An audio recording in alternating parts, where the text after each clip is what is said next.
Amigos televidentes, un gusto saludarlos. Bienvenidos al segmento de la entrevista. Hoy vamos a estar conversando con Marta Palma Troconis, coordinadora de la Asociación Guerreros Azules, que pues es una red de acompañamiento para padres de niños con diabetes tipo 1.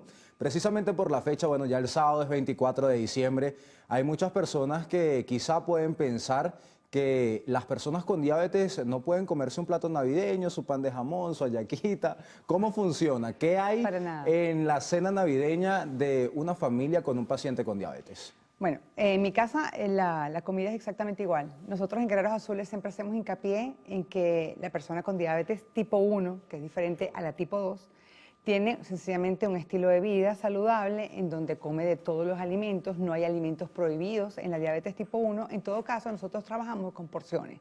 Es decir, puedes comer chocolate, pero no te vas a comer la tabla completa de chocolates. Entonces, es como todo, una persona que tiene un estilo de vida saludable, sencillamente puede comer chocolate en un momento determinado, cuando es un postre, y sencillamente comerlo, y no es que lo va a estar comiendo todo el día.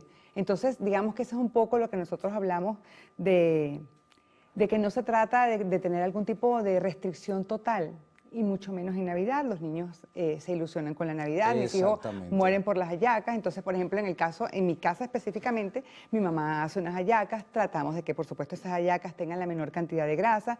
Ya a lo largo de estos últimos años hemos sacado por lo menos una cosa que se llama el conteo de carbohidratos, que esto es la forma en que tú tienes mayor libertad de manejar la condición. Y es que tú, cuando tienes un plato enfrente, es por supuesto con un entrenamiento previo, sabes qué cantidad de carbohidratos tiene ese plato, o por lo menos un aproximado, sobre todo si estás comiendo fuera de la casa y no sabes qué tantos ingredientes le metieron allí. Entonces tienes un aproximado y en función de ese conteo de carbohidratos tú te inyectas. Entonces, por ejemplo, en mi casa, las hallacas de mi mamá tienen entre 40 a 45 gramos de carbohidrato cada una, y la idea es que se coma una o media hallaca. Se va a comer el pan de jamón, un pedazo de pan de jamón más o menos de este tamaño, puede ser de 45 gramos de carbohidrato. El pequeño no le gusta la ensalada, pero por ejemplo el mayor se come la ensalada. Entonces se come el plato con una porción adecuada. Y eso sí, por ejemplo, lo que tiene que ver con el postre, a lo mejor no lo hacemos inmediatamente. Hacemos una pausa, hablamos, cantamos, echamos broma y tal, y 2 horas después, 3 horas después, a lo mejor comemos el postre. Y eso es como la diferencia que hacemos cuando estamos haciendo típico Día de la Madre, típico Día del Padre. No es el postre inmediatamente, sino que lo hacemos como una merienda. Ahora me decías que, bueno, por lo menos en las hallacas de tu mamá procuraban que fuese menos el porcentaje de grasa. A las personas que todavía no han hecho las hallacas en casa, hay gente que acostumbra a hacerlas incluso un día antes del 24 de diciembre, y que tengan un paciente diabético en su familia. Entonces, ¿qué recomendaciones les das al momento de prepararlas? ¿Qué se debe tomar? ¿Cómo se bajan esos índices para evitar, pues, que afecte de alguna manera Yo en mi a la casa las persona con hallacas, yo diabetes? soy una simple soldada. Mi mamá es la que hace las hallacas. Lo que siempre me dice es, por ejemplo, comprar ingredientes en donde si vas a comer, por ejemplo, la gallina o el pollo que vas a colocar, que sea poquito. Ese asunto que a veces la gente coloca como grasa de cochino, tal, no se coloca en esa porción. Entonces tratamos de que sea como bien. Y las porciones, tampoco la hallaca no es la hallaca, es como un pastelito pequeño, para que, bueno, también ellos sientan que comen. Pero aquí el truco, y es importante que la gente lo sepa, el truco está en la porción.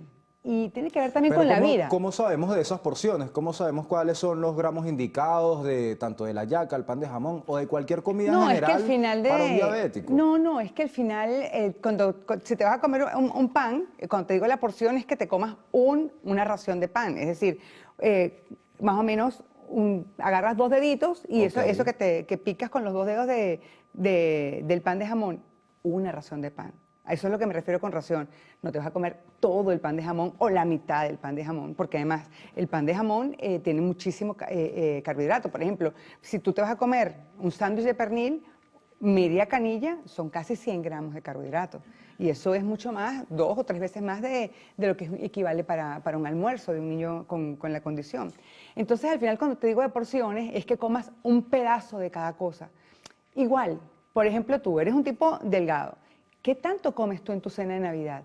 Es exactamente lo mismo lo que aplica para nosotros con las personas con diabetes tipo 1, con la diferencia de que ellos están entrenados para ese plato medido, es decir, su hallaca, su pedazo de pan, su pedacito de ensalada de gallina, lo tienen allí en el plato y en función de eso se inyectan una determinada cantidad de insulina. Por eso es que la confusión tiene que ver con tipo 1, con tipo 2. Estamos hablando específicamente De la de diabetes personas que tipo 1. tienen diabetes tipo 1. Ahora, como madre de 2 niños con diabetes tipo 1, también que recomendarle a los padres de ese entrenamiento previo a los niños. Sabemos que en la mesa de Navidad pues también se acostumbran a poner muchísimos dulces y que quizá no en todo momento como padre puedes tener la supervisión de si tu niño está agarrando o si no.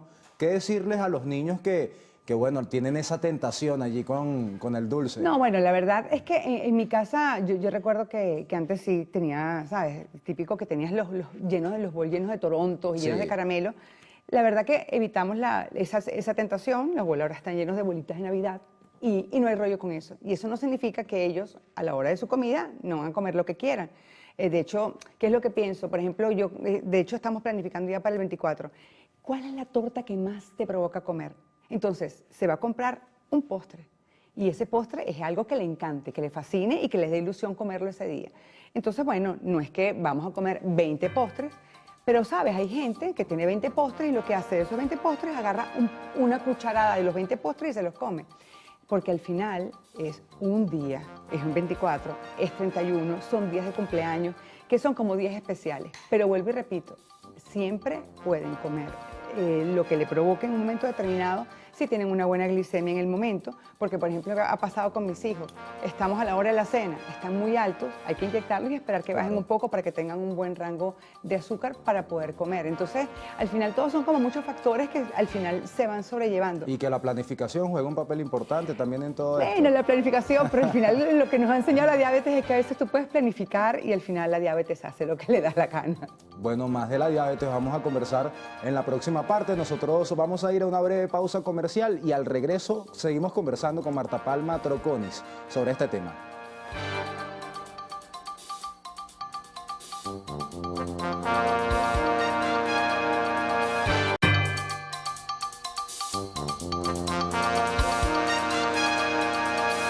Amigos, seguimos conversando con Marta Palma Troconis, coordinadora general de Guerreros Azules. Como conversábamos anteriormente, una red de acompañamiento para padres de niños con diabetes tipo 1. Hablábamos de lo importante en la parte anterior de saber la cantidad de glicemia, azúcar en la sangre de las personas diabéticas a la hora de la ingesta de un plato navideño o de simplemente comer. Pero en abril de 2020, desde su organización, indicaron que al menos 20.000 pacientes con diabetes en el país pues, no estaban teniendo accesos a las tiras reactivas del glucómetro. Eso fue en abril. Han pasado, bueno, una cantidad de meses ya, estamos finalizando este 2022. ¿Ha mejorado esa situación? ¿Cómo siguen los pacientes con diabetes con respecto a este tema en el país? Fíjate, la situación siempre es complicada, pero hay como diferentes niveles de complicación. Cuando nosotros empezamos la organización, que fue en el 2016, era que no había insumos, entonces era la desesperación porque no había insumos. Actualmente hay los insumos, pero son muy caros y las personas no tienen el dinero para tener acceso a estos insumos. ¿Cuánto cuesta una cajita de tiras reactivas hoy día? $50 por ahí. Sí, estamos hablando de las más caras, en donde hay 50 tiras reactivas. Estamos hablando de que cada tira reactiva cuesta aproximadamente $1. Entonces, estás tomando en cuenta que estos niños tienen que medirse por lo menos 3, 4 veces al día. Imagínate la cantidad si la multiplicas mensualmente. En el 2022, el tema ha sido el tema de la medición de azúcar, porque no ha habido manera. El gobierno tiene un convenio con Cuba, que no sabemos exactamente qué pasó con ese convenio, si se rompió, exactamente no sabemos qué pasó, pero lo cierto es que los glucómetros Suma desaparecieron, o tal vez no tanto los glucómetros, sino los insumos de ese glucómetro. Okay. Entonces, al no haber esos insumos, pues la gente no tiene acceso a tener a poder medirse su glicemia con frecuencia. Entonces la gente dirá, ajá, pero ¿cuál es el problema? Bueno, no, el problema es que si tú te inyectas y no sabes qué cantidad de azúcar tiene en ese momento tu hijo, puede generarle una hipoglicemia. ¿Qué ha Porque pasado? además, tengo entendido, disculpa que te interrumpa, es importante la medición para saber la cantidad de insulina que deben inyectarse, ¿no? Claro, claro. Entonces, a veces, como no lo sabes, inyectas una determinada cantidad y si el niño está muy bajo, le puede generar una hipoglicemia. Y una hipoglicemia, aunque Hay una forma de solventarlo, que es tomando refrescos dulces, tomando jugo para poder subir el azúcar. Si la persona no lo capta inmediatamente, ese niño convulsiona y puede morir. Entonces, no es una cuestión sencilla el hecho de no tener una tira reactiva, y ese es un problema que se ha mantenido a lo largo de este año. Y tú, por ejemplo, ves cuando los niños, las familias van a hacerse el control en el hospital JM Los Ríos, que van aproximadamente la primera semana de cada mes, ves a los papás, siempre llevan el control diario y lo anotan en una carpeta. Y ves que carpetas vacías porque dicen, mira, es que aquí no tenía la tira, aquí no tenía la tira, y tú dices, Dios mío, ¿cómo hiciste para saber? No sé cuánto tiene el niño, no sé si se está bien controlado o no está bien controlado. Y es una locura que eso esté pasando actualmente. En el 2022, el problema que todavía no se ha solventado es el tema de la medición de azúcar. Ahora, estábamos hablando que una caja de 50 tiras reactivas para un glucómetro podía salir hasta en $50, pero acompañado de esto también va la alimentación del paciente diabético. Entonces, ¿cuánto debe tener en el bolsillo un padre actualmente en el país para poder llevar una dieta balanceada de su hijo, también el tratamiento y mantenerlo estable en este aspecto? No, realmente es muchísimo el dinero. De hecho, nosotros tenemos 900 familias registradas y hemos hecho una encuesta en aproximadamente 300 familias, y lo que arrojó esa encuesta es que más del 95% de nuestra organización no tiene manera de conseguir los insumos. Viven a través de donaciones, ya sea por la organización, otras organizaciones, o sencillamente lo que consiguen en los ambulatorios, en el hospital. Porque el hospital actualmente sí está dando insulina. A eso La iba, NPH cristalina sí la Ok. está dando. E incluso estas tiras reactivas antes también las daban en los hospitales. Sí, ¿Eso sí. desapareció? ¿Ya no se está dando? No, apareció ahora en el mercado negro. Están en el mercado negro. Entonces, la familia, si tú te metes por ejemplo, Mercado Libre, puedes conseguir esas cintas reactivas en el Mercado Libre sin ningún problema. Pero, por supuesto, un precio que la gente no puede pagar. ¿Cuáles son esos retos entonces que tú pienses que van a enfrentar las familias con un paciente diabético, bien sea niño o adulto, para este 2023? Este 2022 no se solucionó el tema de medición con las tiras reactivas. ¿Ves quizá otro problema latente con esta situación? Sí, nosotros en el 2022 empezamos un programa intenso sobre educación. Es fundamental que las familias estén educadas sobre diabetes, que los colegios estén educados sobre diabetes, y también el personal médico.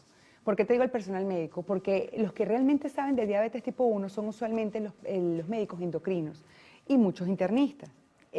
Cuando el paciente llega a un hospital, lo atiende un paciente, un residente que a lo mejor no tiene información sobre diabetes, y llega, por ejemplo, al hospital niños que le diagnosticaron en algún momento amigdalitis, un virus, y resulta que empezaron a tomar antibiótico, y cuando llegan al hospital llegan totalmente descompensados porque no hubo el diagnóstico a tiempo de una cetoacidosis.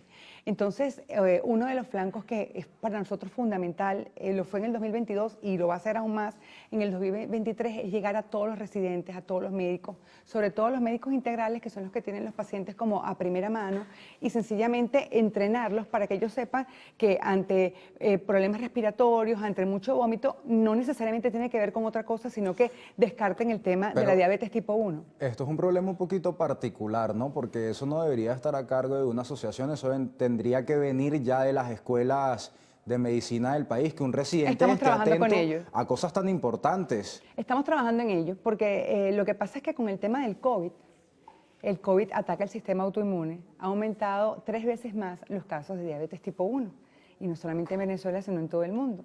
Entonces, al aumentar esta cantidad de casos, que ya no solamente, siempre ha sido a cualquier edad, antes se hablaba de diabetes juvenil, infanto-juvenil, pero realmente la diabetes tipo 1 puede dar a cualquier edad.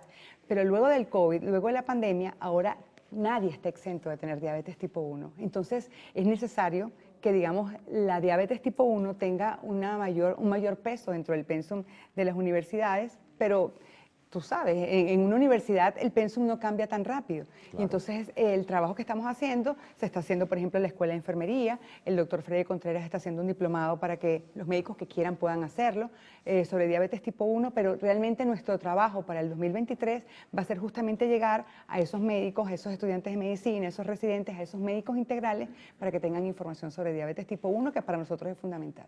Ahora, tampoco tenemos un número exacto de pacientes que padezcan esta enfermedad enfermedad en el país. Según la Organización Mundial de la Salud, la prevalencia ha permanecido en un 6%, pero no se han dado más cifras oficiales desde ningún organismo. Entonces, ¿cómo también llevar las estadísticas de los pacientes aquí en el país para cubrir las necesidades que ellos puedan tener? Nosotros estamos haciendo una base de datos y la estamos haciendo desde que se inició la organización. Nosotros tenemos un aproximado, o las proyecciones hablan entre 4.000 a 6.000, 7.500 pacientes en todo el país. Sin embargo, estamos nosotros en el trabajo del conteo de ese grupo de personas, porque para nosotros es fundamental saber cuáles son las necesidades del país. Estamos haciendo lo mejor que podemos. Somos 4 mamás que trabajamos a favor de las familias con diabetes tipo 1. Cada una trabaja en un área distinta. Melissa se encarga específicamente de la base de datos y la verdad es que ese es un trabajo prioritario para nosotros de cara al 2023. Bueno, se nos está acabando el tiempo, pero antes de finalizar, un mensaje a esas madres que quizá le acaban de diagnosticar diabetes tipo 1 a alguno de sus hijos. ¿Cómo Guerreros Azules les puede brindar la mano? Bueno, nosotros tenemos en nuestra página web www.guerrerosazules.org y nuestro Instagram, guerreros-azules, también en mi Instagram, Marta Palma Troconis. El mensaje fundamental es primero que la familia no sienta culpa, no tiene nada que ver que haya hecho o dejado de hacer para que su hijo tenga esta condición. Segundo, busque ayuda, ya sea con nosotros o con cualquier persona que pueda tener la condición y que pueda ayudarlo para darle apoyo emocional y que busque personal calificado, porque es fundamental, puede caer en manos sin ningún tipo de maldad, de personal que no tiene la información adecuada y puede complicar la situación. Entonces siempre los invitamos a que acudan al JM Los Ríos, que es el hospital donde tienen información sobre diabetes tipo 1 y ahí de hecho se educan los residentes, los médicos pediatras de la parte de endocrinología. Y allí es donde están justamente los médicos especializados en esta condición. Bueno, escuchaban a Marta Palma Troconis, coordinadora de Guerreros Azules. Un placer haber conversado contigo. Al regreso, acá en el noticiero, la sección de arte y espectáculo en Lo Actual.